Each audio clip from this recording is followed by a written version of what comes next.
Good morning. I'm Travis Shaw with the Mosby Heritage Area Association, following up on our little tour of Leesburg this morning. Again, if you're stuck at home, this is a good way for you to explore your local community, learn a little bit about the local history here.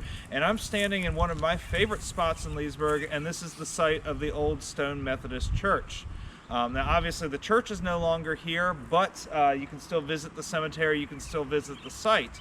And it's a remarkable site because it really tells us a lot about religion in early America and religious diversity here in Northern Virginia at that time.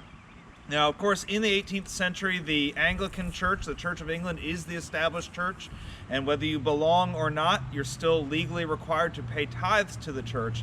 But that doesn't mean that the Anglicans are the only game in town.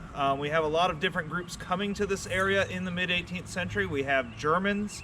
They're bringing, the German Reformed Church, the Lutheran Church. Those churches are well established in the northern part of Loudoun County. We have Quakers and other religious dissenters that are coming into the area as well. We have enslaved Africans who are bringing African traditional religious beliefs and Islam to the area. So really all of that is coming together, and it's coming together at a really interesting time in the religious history of the colonies. This is the middle of what we call the Great Awakening. And this is when dissenting groups like Baptists and Methodists start gaining ground against the established Anglican Church. And we can see that right here in Leesburg. In 1766, this piece of ground that I'm standing on becomes the first piece of property deeded to the Methodist Church in the United States. So this is the oldest established Methodist site in the entire nation.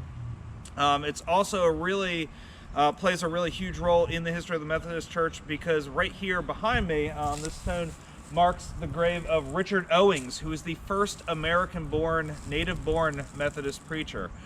So again, this is really the birthplace, in many ways, of American Methodism. Now, after the Revolutionary War, after the First Great Awakening, we do see a split here. In the middle of the 19th century, the Methodist Church is going to split over the issue of slavery, like many other churches during that time.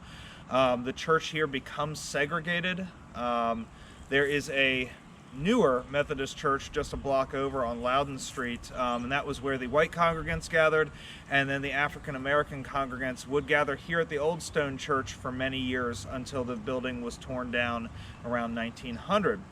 Then they would gather to worship over at the Mount Zion Church, which is just a few blocks north of us. And again, a vestige of the Mount Zion Church, still an active congregation today, but the cemetery for that church is located just across the street there.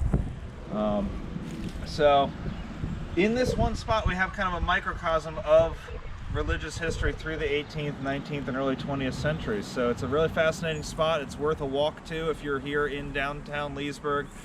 There's some informational material over here about the archaeology they did on the church sites, about some of the prominent graves here. So I encourage, if you're able to get out and about, I encourage you to come out and visit the site of the Old Stone Church.